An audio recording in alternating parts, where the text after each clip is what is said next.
आप अपनी हस्तलिपि को सुधार सकते हैं। और अगर आप अभी पढ़ना लिखना सीख रहे हैं तो कुछ ये 4 फॉर्मूले हैं, 4 मेन पॉइंट हैं, मुख्य बिंदु हैं, जिसके आधार पे आप अगर इसका ध्यान से अनुसरण करेंगे तो निश्चित रूप से आपकी हैंड राइटिंग या हस्तलिपि हिंदी में काफ़ी अच्छी हो जाएगी। तो हम लोग देखते हैं, सबसे पहला है सीधी रेखा, खड़ी और पड़ी रेखा। दूसरा है अर्धवृत्ताकार। तीसरा है ए एवं ऐ की मात्रा, उ एवं दीर्घऊ उ की मात्रा। ये 4 ही मुख्य पॉइंट है, बिंदु हैं, जिसको अगर सही से शुरू में सीख लिया जाए तो आपकी हैंड राइटिंग काफ़ी अच्छी हो जाएगी।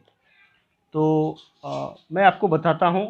सबसे पहला जो पॉइंट है, सीधी रेखा, खड़ी और पड़ी रेखा, ये क्या है? जैसे मैं एक लिखता हूँ, एक शब्द, एक अक्षर लिख रहा हूँ अभी,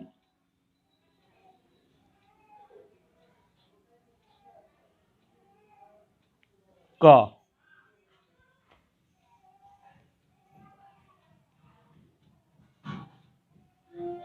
ख,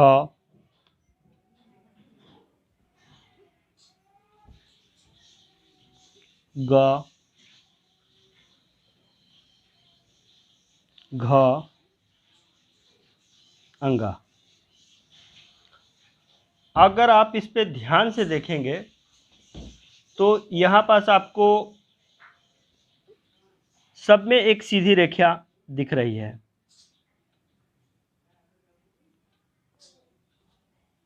अंगा को छोड़ करके। तो ये जो सीधी रेखा है ये हमेशा सीधी होनी चाहिए। क का जो है, ये जो सीधी रेखा है वो सीधी होनी चाहिए। साथ ही साथ ये जो पड़ी रेखा है ये भी सीधी होनी चाहिए। बहुत सारे बच्चे क्या करते हैं, जल्दबाजी में ऐसा करके लिख देते हैं। तो ये क्या है, जल्दबाजी के चक्कर में आपका राइटिंग ख़राब कर सकता है। या लोग ऐसे भी लिख देते हैं, ऐसे लिख देते हैं।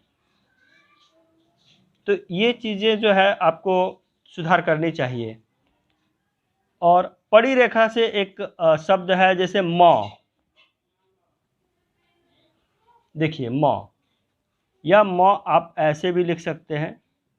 ये ट्रायंगल बन रहा है यहाँ, और ये ट्रायंगल नहीं बन रहा है, दोनों चलता है लिखने के अक्षर में।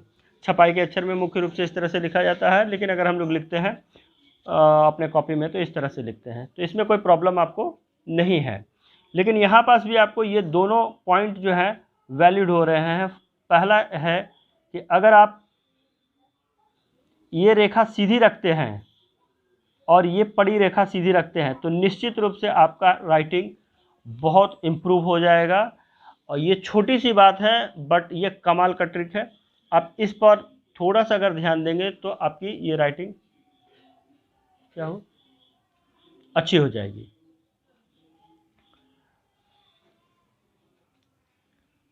अब हम लोग बढ़ते हैं अपने दूसरे पॉइंट की तरफ, जो कि है अर्धवृत्ताकार।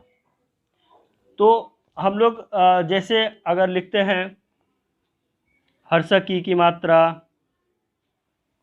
दीर्घ की मात्रा, है ना।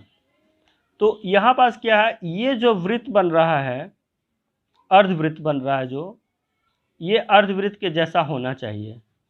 अगर आप इसको इस तरह से लिखेंगे,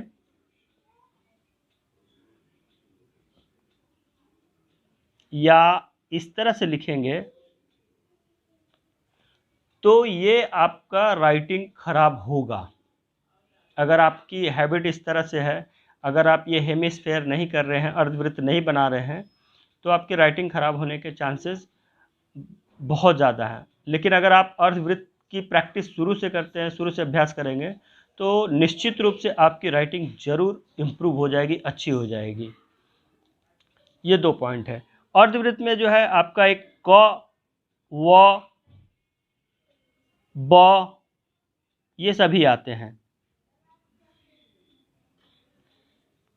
आधा प या पूरा प। तो देखिए प में भी क्या है, आपको एक तरह से वृत्ताकार बनता है। आप इस तरह से प नहीं लिखते हैं, है ना, इस तरह से नहीं लिखते हम लोग लिखने के क्रम में। तो ये इन चीज़ों का ध्यान देने से आपकी राइटिंग सुधर जाएगी। तीसरा है ए एवं ए की मात्रा। ये भी बहुत इम्पोर्टेंट है, बहुत सारे बच्चे काफ़ी गलती करते हैं ए और ए की मात्रा लगाने के बीच में। तो ये कैसे है, जैसे एक उदाहरण लेते हैं, के, कै,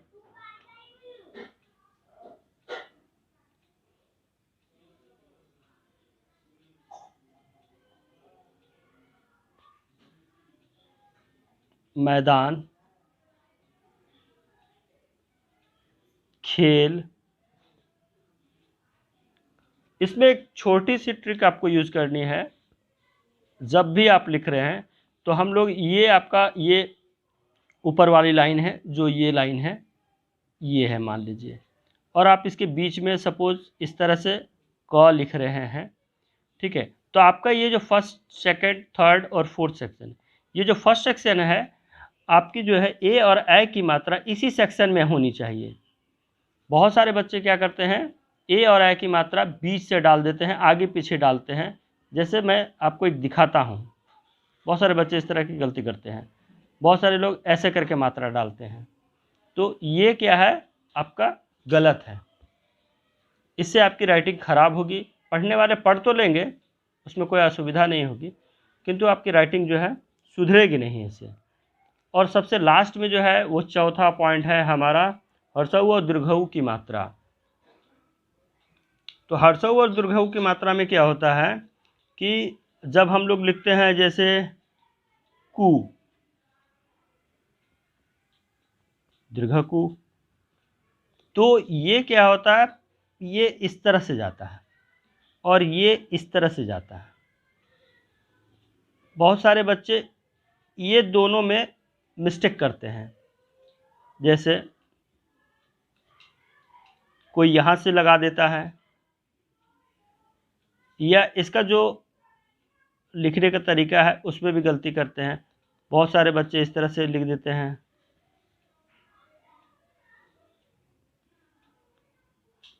इस तरह से लिख देते हैं। नहीं, ये दोनों तरीके गलत हैं लिखने के लिए। आपको लिखने का तो सही तरीका है, ऐसे लिखेंगे और ऐसे लिखेंगे। तो इस तरह से लिख करके आप अपनी राइटिंग सुधार सकते हैं।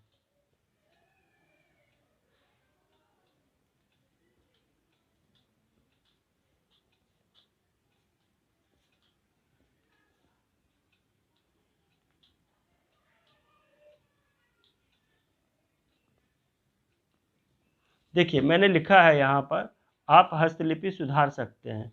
इसमें क्या है, सभी लाइन जो है एकदम इक्वल में